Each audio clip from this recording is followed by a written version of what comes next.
You gotta love him. Would I kill for my kid? Yeah. Oh. Boy, this is a hard video to tackle because there's so much underneath the surface of this. A lot of people have been sending hate about this video, and I get why.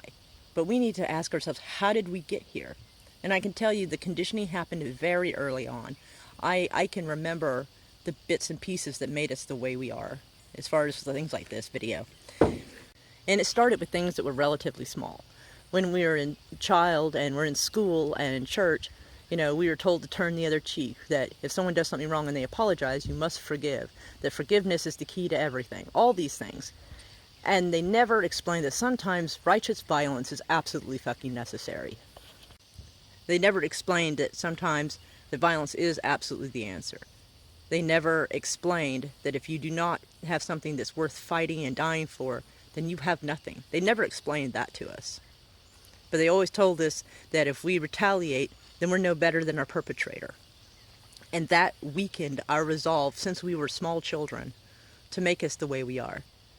And the only people, some of the people that you see committing the violence we see in our world are the people that the conditioning didn't work on. They broke out of it because they're probably not wired like the average person.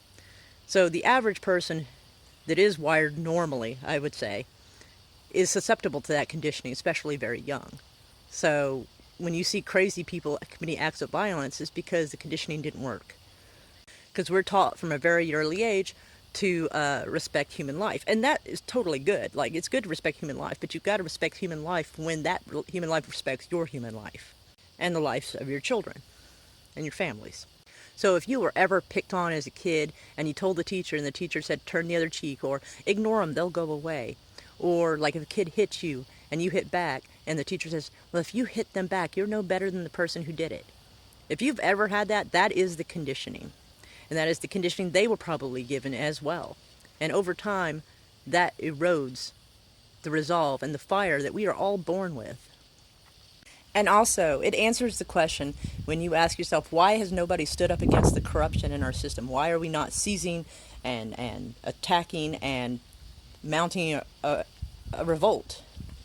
It's the conditioning.